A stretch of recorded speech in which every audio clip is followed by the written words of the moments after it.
Hey everyone, welcome back to Clara's Chronicles, where today is boring, so let's get exploring. I wanted to switch gears tonight and show you all one of my favorite declassified CIA documents that talk about human paranormal capabilities. If you watch my videos, you know I absolutely love the paranormal. And that's actually what got me interested in looking up old articles, getting into reading old newspapers. I love reading about strange mysteries, quirky things, funny things, scary things, and weird things ultimately. So I wanted to share this document with you all. This is going to be different from a newspaper article, but I haven't been here in a while, and to be honest, sometimes I feel overwhelmed at how much is available in these old articles. But this is something I've had bookmarked for a while. It's one of my favorite things to read. It makes you wonder about life, wonder what's out there, wonder what we're capable of. So it's something I wanted to share. Now, this document is very long. It's about 100 pages, so I will skip the intro and a lot of the beginning and just get into the meat of this document. Now, this document is part of the Stargate project, and I pulled up a little information on that for anyone who isn't aware of it. Oh, I thought I had it up. Maybe it's in my Safari. Here we go.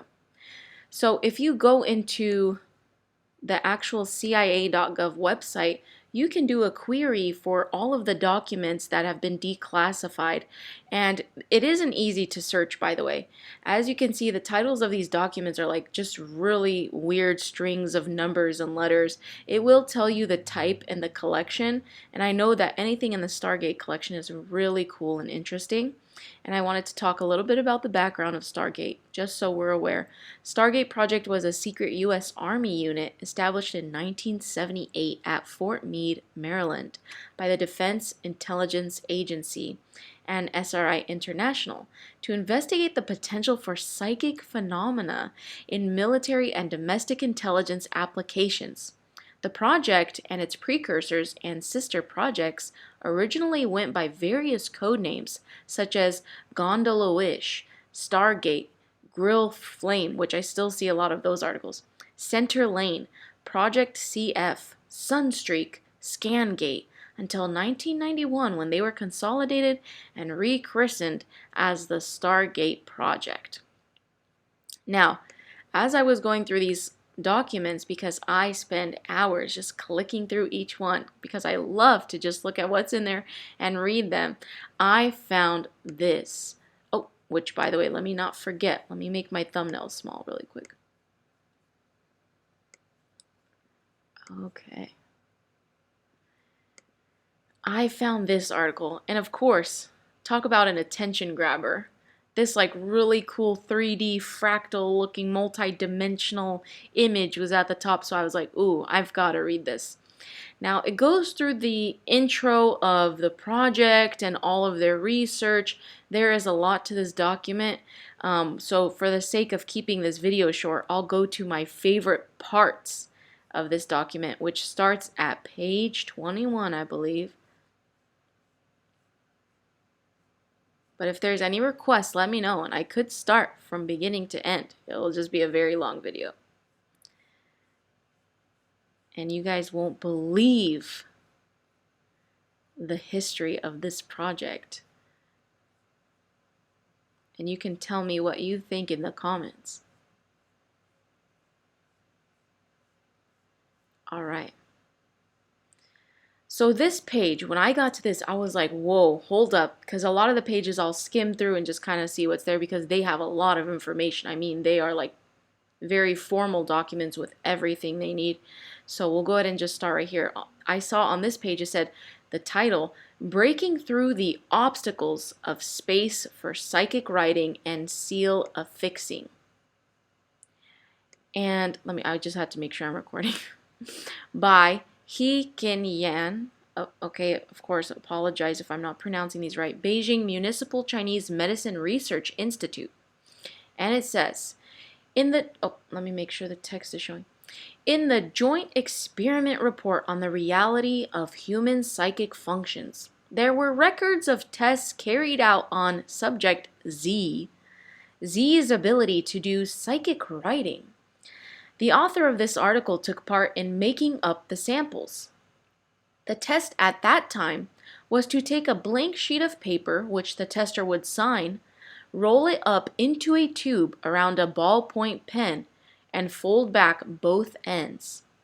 This would be placed on the table in front of the person being tested with 3 people watching at the same time. Z was only allowed to pick up the tube and smell it. Then he had to put it back on the desk. He was not allowed to open the tube. Then Z was given a fountain pen and another blank sheet of paper. After Z had written on the second sheet of paper and stated that he had written the same thing on the piece of paper rolled up around the ballpoint pen, the observers opened the rolled paper. It was discovered that what Z had written on the second sheet of paper with a fountain pen was also written on the signed sheet of paper in ballpoint pen. The style of the characters was also very similar. To do further testing to determine if Z's psychic writing could break through the barriers of space, this experiment used a sealed envelope. The results of this test are recorded below. So I was like, whoa, this is getting good. It says methods. Z sat in front of a desk. Observer Wang Pin Shan, director of acupuncture department of the Liaoning College of Chinese Medicine, sat to the front and left of Z. The other 3 observers, and I'll just skip the names for pronunciation's sake, sat around and behind Z. See diagram 1. So let's find diagram 1. So here we go. Here's Z, and then they have all of the observers around Z, and it kind of just gives you a photo, like a picture drawing of it. In order to make a comparison, let me make sure it's not covered. In order to make a comparison between a sealed test and an unsealed test, a sheet of lined stationery was folded 3 times with the lined side to the outside and placed in front of Z on the desk.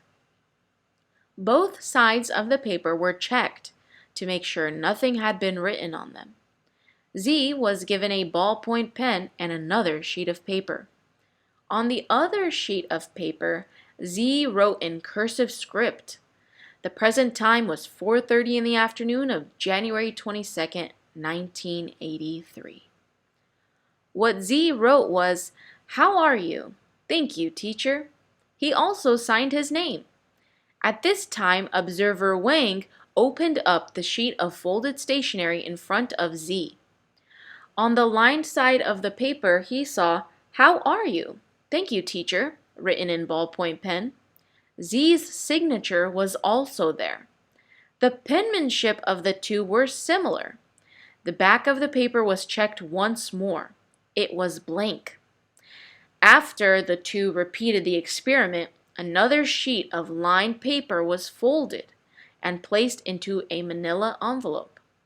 On the face of the envelope was printed Beijing Natural Diagnostics Research Committee in red letters. After the paper was placed in the envelope, He King Yan used glue to seal the envelope. Sealed, okay? On the spur of the moment, he also took out his personal ivory stamp and affixed his stamp along the horizontal seam of the envelope. After this was verified by the other observers, the envelope was placed on the desk in front of Z. Being watched all the time, Z picked up a ballpoint pen and on the front of the envelope wrote, "How are you? Thank you, teacher." Then he took He King Nyan's stamp and stamped the back of the envelope forcefully several times. The location of these stamps is shown in diagram 2. When this was completed, Z waited a little while and then handed the envelope to the observers. The time was 5:15, so it shows his stamp everywhere here. Stamps 1, 2, 3, and 4 were on the face of the envelope, solid lines, and stamps 5 and 6 were on the paper inside the envelope, dotted lines. The results. The observers inspected the envelope and verified that the envelope had not been tampered with. Then the envelope was slit open across the face along the middle line. The paper was taken out, and it was discovered that on the paper was written, "How are you? Thanks, teacher." There were also 2 stamps on the bottom. On the back of the paper were still the words Z had written earlier. "How are you? Thank you, teacher," as well as his signature, thus proving that it was the same sheet of paper that had originally been placed in the envelope, so no switch had taken place. The side of the paper with lines showed 2 stamp markings. Both were the marks of the ivory stamp. By comparing the handwriting, it can be seen that the characters on what had been the blank side of the paper in the sealed envelope were very similar to the characters Z directly wrote with the ballpoint pen. They are both Z's handwriting. Checking the stamp imprint on the stationery, the size and shape is exactly the same as those on the outside of the envelope. The location of the stamp markings on the stationery are not the same as those on the envelope. See diagram 2. Comparison of psychic writing with characters on the stationery. Now, of course, we can't see this image too well, unfortunately, but here we go. It just kind of shows the same writing and how it's so similar. It says enlargement of characters on the stationery top and those written on the envelope bottom for comparison. The entire experiment lasted less than 1 hour. None of the observers ever left the area. Do you understand how crazy this is? Z, the person being tested, remained seated in his original position while performing the psychic writing. The entire desk was within the observer's field of vision. None of the 4 observers noticed Z doing anything suspicious. This was the 3rd time this experiment was carried out, and the former 2 occasions had similar results. Discussion. The results of the experiment shows even using a sealed envelope, Z can use psychic writing to write on paper sealed in an envelope, as well as marking a stamp the same way. This experiment suggests that it be worthwhile investigating whether or not psychic writing may take place outside of normal space and time.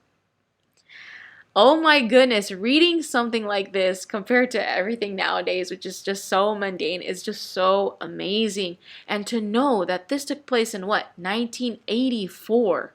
It was released, I believe, in 2001. Yeah, release date 2000. It's like, oh my God, this is just so cool, okay? It says, in testing Z's ability to overcome the obstacles of space. Let me repeat that. To overcome the obstacles of space. We repeatedly used the sealed envelope test for observation. We discovered that Z could extract the entire sheet of stationery from the sealed envelope with the simplest of movements while he was being directly observed. For example, I need a drink. Oh my God. For example, one time the author of this article took a meeting notice, folded it twice, placed it in a manila envelope, and used glue to seal the envelope. Associate Professor Dai Ru Fu of the Hebron Industrial University and 2 other people were present when the envelope was sealed. They checked that the envelope was well sealed. Then the envelope was handed to Z. Z used the thumb and forefinger of each hand to grasp the 2 ends of the envelope. He held the envelope up over his head and into the light from a window. The light was very good from the observer's standpoint. We could directly observe the slightest move made by Z. Because the light was able to slightly penetrate the envelope, We were able to see the outline of the paper inside the envelope very clearly. It was at this time that Z said, "Do you see the paper moving?" All three observers saw the paper in the sealed envelope slowly move upwards. At this time, we watched Z's fingers holding the envelope very closely, and they did not move at all. When the paper had moved up against gravity, all the way to the top of the envelope, Z pulled his hands apart, and all of a sudden, the paper came out. His left hand was still clutching the envelope, and his right hand was holding the paper. We immediately inspected the condition of the envelope, and it had not been altered in any way. By holding the envelope up into the it, could be seen that the paper was gone. Upon inspection, the paper that Z was holding in his right hand was truly the same meeting notice that had been sealed in the envelope. In order to observe the reverse process, placing a paper into a sealed envelope, Dang Kuhn, a researcher from the Academy of Science Biophysics Research Institute, sealed a manila envelope and handed it to Z. With observers to his front, back, left, and right, Z picked up the envelope in his left hand and picked up a color photograph, one of a kind, in his right hand. Then he lightly pressed it against the bottom of the envelope. He squeezed several times with his fingers, and in a few seconds, the picture disappeared. Okay? Upon inspection, the seal of the envelope had not been broken. The envelope was cut open, and the one-of-a-kind color photograph was inside. During the entire process, Z's movements were very simple. From the time the envelope was handed to Z, it never left the observer's field of vision. The entire process, from the time Z took the envelope, picked up the picture, until the picture was inside the envelope, was no more than a few minutes, eliminating the possibility of opening and resealing the envelope, so we can only surmise that Z used psychic powers to move the picture inside the sealed envelope. This kind of perceptual knowledge from direct observation, after repeating many times, forced the observers to consider the envelope sealed in three-dimensional space was no hindrance to Z's psychic abilities. Z can use these psychic abilities to overcome obstacles of space to quickly extract a piece of paper from a sealed envelope, or to reverse the process to place something into a sealed envelope, or to cause writing on a blank piece of paper in a sealed envelope. During the process of these experiments, there was a speeding up of Z's pulse rate, and his face became very red. This indicates that there was an increased expenditure of body energy. Just exactly is the inherent relationship between this expenditure of energy and the manifestation of psychic powers. At present, very little is understood about this, and I think till this day, I know there's a lot behind closed doors, but I still think to this day we have a very hard time understanding consciousness, understanding physical and psychic powers.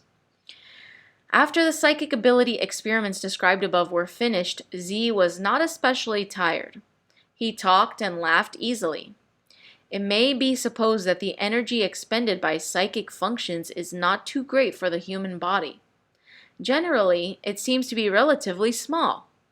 Normally, Z cannot complete psychic tests at will. He sometimes has to wait several hours or longer to successfully perform an experiment that only takes a few minutes. This shows that certain conditions are necessary to move from the normal state to the psychic state. Among these conditions, whether or not the person being tested is willing to do it, this kind of subjective will is one of the foremost conditions. If the person being tested is subjectively unwilling, no psychic abilities will be manifested. However, if the person being tested is subjectively willing, after a period of preparation, a psychic state often appears. This point illustrates that the subjective will, cerebral activities, is a crucial link in the appearance of the psychic state, but not the only link. Researchers from the China Aerospace Medicine Research Institute have used an EEG to record changes in the brain waves of psychic children while using psychic powers to cause objects to move. There were clear and definite changes. This kind of change is similar to the change when a qigong, I think that's how you pronounce it. Hold on, I looked it up.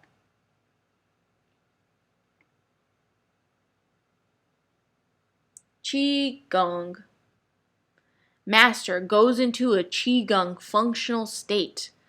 This shows that there is a definite pattern. It is not completely random. At present, we know very little about the pattern of going from a normal state to a psychic state.